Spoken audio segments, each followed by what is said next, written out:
درود پاک کی فضیلت فرمان آخری نبی صلی اللہ علیہ وآلہ وسلم اولی الناس بیوم القیامہ اکثرہم علی صلاۃ، یعنی قیامت کے دن لوگوں میں سب سے زیادہ میرے قریب وہ شخص ہوگا جو سب سے زیادہ مجھ پر درود شریف پڑھتا ہوگا۔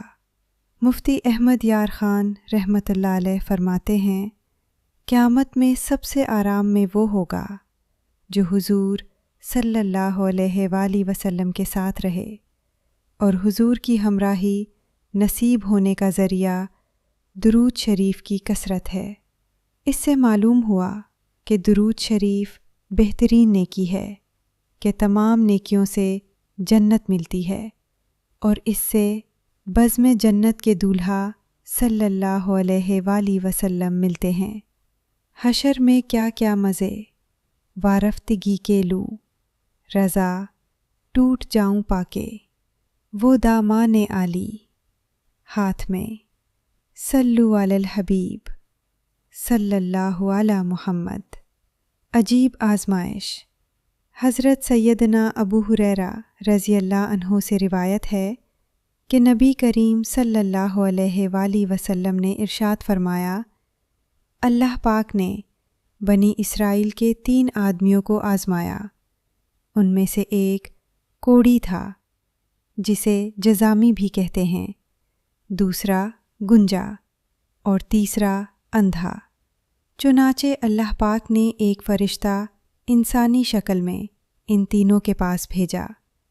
وہ فرشتہ پہلے کوڑی کے پاس آیا اور اس سے پوچھا، تمہیں سب سے زیادہ کیا چیز پسند ہے؟ اس نے کہا، مجھے خوبصورت اور دل آویز رنگ اور جسم کی بہترین کھال چاہیے، کیونکہ جزام کی وجہ سے لوگ مجھ سے نفرت کرتے ہیں۔ فرشتے نے اس جزامی کے بدن پر ہاتھ پھیرا تو اس کی بیماری ایک دم جاتی رہی اور اسے نہایت دلکش اور خوش رنگ کھال دے دی گئی۔ پھر فرشتے نے مزید سوال کیا، تمہیں کسی قسم کا مال زیادہ پسند ہے؟ اس نے اونٹ یا گائے کا کہا۔ ایک اسے 10 ماہ کی ایک گابھن حاملہ اونٹنی دے دی گئی، اور فرشتے نے اسے دعا دی کہ اللہ پاک تجھے اس میں برکت دے۔ اس کے بعد فرشتہ گنجے کے پاس آیا اور اس سے پوچھا، تجھے کون سی چیز سب سے زیادہ پسند ہے؟ اس نے کہا، خوبصورت بال مجھے سب سے زیادہ پسند ہیں، اور یہ گنج مجھ سے دور ہو جائے جس کے باعث لوگ مجھ سے نفرت کرتے ہیں۔ فرشتے نے اس کے سر پر ہاتھ پھیرا تو اس کا گنج پن فوراً جاتا رہا اور اسے خوبصورت بال دے دیے گئے۔ پھر فرشتے نے اس سے پوچھا، تمہیں کسی قسم کا مال زیادہ پسند ہے؟ اس نے کہا، گائے۔ اسی وقت ایک گابھن گائے اسے دے دی گئی، اور فرشتے نے اس سے کہا، اللہ پاک تجھے اس میں برکت عطا فرمائے۔ پھر وہ فرشتہ انسانی شکل میں اندھے کے پاس پہنچا اور اس سے پوچھا کہ تجھے کون سی چیز سب سے زیادہ پسند ہے؟ اس نے کہا، اللہ پاک مجھے بینائی عطا کر دے تاکہ میں لوگوں کو دیکھ سکوں۔ فرشتے نے اس کے چہرے پر ہاتھ پھیرا تو اللہ پاک نے فوراً اس کو بینائی عطا فرما دی۔ پھر فرشتے نے اس سے پوچھا، تمہیں کسی قسم کا مال پسند ہے؟ وہ بولا، بکری۔ اسے ایک گابھن بکری دے دی گئی، اور فرشتے نے اس کو بھی برکت کی دعا دی اور چلا گیا۔ کوڑی، گنجے اور اندھے، ان تینوں کے یہاں اونٹوں، گایوں اور بکریوں کے خوب بچے ہوئے اور نسلیں بڑھیں۔ تینوں خوب مالدار ہو گئے۔ جزامی کے یہاں اونٹوں سے وادی بھر گئی، گنجے کے یہاں گایوں سے وادی بھر گئی، اندھے کے یہاں بکریوں سے وادی بھر گئی۔ اب وہی فرشتہ کوڑی کی شکل اختیار کر کے بطور امتحان کوڑ سے صحت یاب ہونے والے شخص کے پاس آیا اور اس سے کہا، میں ایک مسکین مسافر ہوں، میرے سفر جاری رکھنے کے وسائل ختم ہو گئے ہیں، میرے لیے آج پہنچنے کی صورت نظر نہیں آتی مگر یہ کہ اللہ پاک کی مدد سے اور پھر تیری مدد سے میں تجھ سے اس کے نام پر جس نے تجھے دلکش رنگ و روپ، حسین و جمیل جلد اور کثیر مال عطا کیا ہے، ایک اونٹ کا سوال کرتا ہوں تاکہ میں اپنا سفر جاری رکھ سکوں۔ وہ کہنے لگا، میرے ذمے بہت سارے حقوق ہیں۔ اس پر فرشتے نے کہا، میں تجھے جانتا ہوں، کیا تو وہی کوڑی نہیں؟ کیا تو وہی کوڑھی نہیں جسے لوگ چھوت سمجھتے اور گھن کرتے تھے، اور تو کوڑی کوڑی کا محتاج نہیں تھا؟ پھر اللہ پاک نے تجھے یہ حسن و جمال اور مال عطا کیا۔ کوڑھی بولا، ایسا نہیں ہے، میں تو باپ دادا سے ایسا ہی ہوں۔ یہ سن کر فرشتے نے کہا، اگر تو جھوٹ بول رہا ہو تو اللہ پاک تجھے پھر ویسا ہی بنا دے جیسا تو پہلے تھا۔ اس کے بعد فرشتہ گنجے کے پاس اسی کی صورت میں گنج کے ساتھ پہنچا اور اس سے بھی اسی طرح سوال کیا جس طرح جزامی سے کیا تھا۔ اس گنجے نے بھی ویسا ہی جواب دیا جیسا جواب کوڑھی نے دیا تھا۔ اس پر فرشتے نے وہی بات کہی جو کوڑھی کو کہی تھی، یعنی اگر تو جھوٹ بول رہا ہو تو اللہ پاک تجھے پھر ویسا ہی بنا دے جیسا تو پہلے تھا۔ پھر فرشتہ اندھے کے پاس اندھے ہی کی شکل میں گیا اور کہنے لگا، میں اندھا محتاج مسافر ہوں، میرے سفر جاری رکھنے کے وسائل ختم ہو گئے ہیں، آج مجھے پہنچنے کی کوئی صورت نظر نہیں آ رہی مگر یہ کہ اللہ پاک کی مدد سے، پھر تیری مدد سے، میں اس اللہ پاک کے وسیلے سے جس نے تجھے بنائی واپس کی، تجھ سے بکری کا سوال کرتا ہوں جس کے ذریعے میں اپنی منزل مقصود تک پہنچ سکوں۔ اندھے نے جواب دیا، بے شک میں نابینا تھا، اللہ پاک نے اپنے فضل و کرم سے مجھے بینائی عطا فرمائی، لہٰذا تم جتنی بکریاں چاہو لے لو اور جتنی چاہو چھوڑ دو، خدا کی قسم تم اللہ کے نام پر جو کچھ لوگے میں اس پر ناگواری کا اظہار نہ کروں گا۔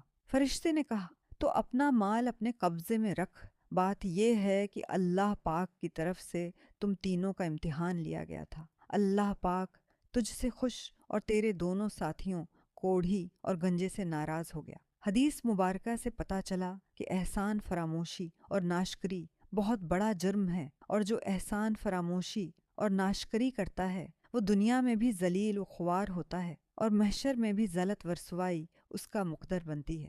ذرا غور کیجئے، گنجا اور کوڑھی جو پہلے بہت تکلیف میں تھے، جب انہیں راحت ملی تو وہ اللہ پاک کو بھول گئے، اس کی راہ میں اپنا مال دینے سے انکار کر دیا اور جھوٹ کا بھی سہارا لیا تو آخر کار ذلیل و خوار ہو کر رہ گئے۔ آج کل بھی بدقسمتی سے اگر کسی سے کوئی نیک کام کے لیے سوال کرے تو لوگ طرح طرح جھوٹ بولتے ہیں، مثلاً میرے پاس گنجائش نہیں ہے، میرے ساتھ فلاں اور فلاں مسائل ہیں، یوں کئی جھوٹ بول کر ٹال مٹول سے کام لیتے ہیں۔ یہ کیوں نہیں سوچتے کہ جب اللہ پاک نے مجھے مال دیا ہے تو اس کی راہ میں اپنا مال خرچ کر کے ڈھیروں ثواب کمائیں۔ ہاں، اگر دینے والا سوال کرنے والے سے مطمئن نہ ہو اور سمجھتا ہو کہ وہ فراڈ کرے گا یا اس کی رقم صحیح جگہ خرچ نہ ہوگی تو پھر اگر چاہے اسے نہ دے، لیکن اس حالت میں بھی جھوٹ کا سہارا لینا جرم ہوگا۔ لہٰذا اگر نہیں دینا چاہتا تو جھوٹ بولے، بغیر منع کر دے۔ بہرحال آج ہمارے معاشرے میں ناشکری کی فضا قائم ہے۔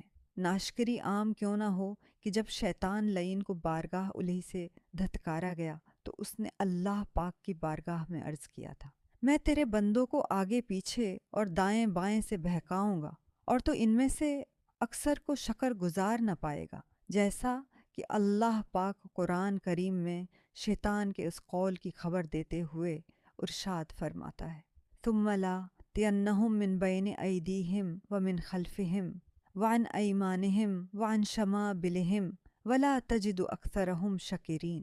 ترجمہ کنز ایمان، پھر ضرور میں ان کے پاس آؤں گا، ان کے آگے اور پیچھے اور داہنے اور بائیں سے، اور تو ان میں اکثر کو شکر گزار نہ پائے گا، شکر گزار بندے کم ہیں۔ اسی طرح اللہ پاک نے قرآن کریم میں ارشاد فرمایا، میرے تھوڑے ہی بندے شکر گزار ہوں گے۔ جیسا کہ پارہ 22 سورہ سبا کی آیت نمبر 13 میں ارشاد رب العالمین ہے، وَقَلِيلٌ مِّنْ عِبَادِيَ الشَّكُورُ۔ ترجمہ کنز الایمان، اور میرے بندوں میں کم ہیں شکر والے۔ اے عاشقان رسول، واقعی حقیقی معنوں میں شکر اور صبر کرنے والے بندے بہت کم ہیں، البتہ زبانی جمع خرچ بہت زیادہ ہے۔ اسے یوں سمجھیے کہ جس طرح ہمارے یہاں بہت سے لوگ دوسروں کے سامنے اپنے مصائب و آلام کا رونا روتے اور طرح طرح کے دکھڑے سناتے ہیں، مثلاً صاحب قرضہ بہت چڑھ گیا ہے، یا فلاں بیماری ہے اور ڈاکٹر آپریشن کا بول رہا ہے، وغیرہ وغیرہ۔ پھر جب ایسوں کو تسلی دی جاتی ہے اور صبر کرنے کو کہا جاتا ہے تو جواب ملتا ہے، میں تو صبر ہی کر رہا ہوں۔ اب اگر کوئی اپنی بھڑاس نکالنے کے بعد کہے کہ میں صبر ہی کر رہا ہوں تو اسے صبر کہنا درست نہیں ہوگا۔ اسی طرح جب کسی کی جیب کٹتی ہے تو وہ بلا ضرورت لوگوں کو بتاتا اور جیب کترے کو خوب گالیاں نکالتا ہے اور پھر کہتا ہے کہ میں صبر کر رہا ہوں، تو یہ صبر نہیں، حماقت ہے، اور اسے صبر سمجھنا اس کی خوش فہمی ہے۔ صبر اول صدمے پر ہوتا ہے، یاد رکھیے، حدیث پاک میں ہے، صبر اول صدمے پر ہوتا ہے۔ بخاری 1/441 حدیث 1302۔ بعد میں تو صبر آ ہی جاتا ہے۔ دیکھیے، جب کسی کے یہاں میت ہوتی ہے تو گھر والے پھوٹ پھوٹ کر روتے، مگر معاذ اللہ بعض لوگ آہ وزاری کرتے ہوئے ہاتھ پاؤں چلاتے، بال نوچتے اور کپڑے پھاڑ ڈالتے ہیں، یہ حرام ہے۔ فتاوی ہند یہ 1/167 مفہوم پھر وقت گزرنے کے ساتھ ساتھ آہستہ آہستہ نارمل ہو جاتے ہیں۔ ہمارے یہاں گجراتی میں کہاوت ہے، اخنو او سر دھاڑا، یعنی غم کی دوا ایام ہے، یعنی جوں جوں دن گزرتے جاتے ہیں غم مندمل ہو جاتا ہے، زخم بھر جاتا ہے۔ اسی طرح آواز سے رونا منع ہے، البتہ آواز بلند نہ ہو تو رونے کی ممانعت نہیں۔ یاد رکھیے، صبر کا ثواب کبھی ملے گا کہ بندہ اول صدے پر صبر کرے، اور کوئی بے صبری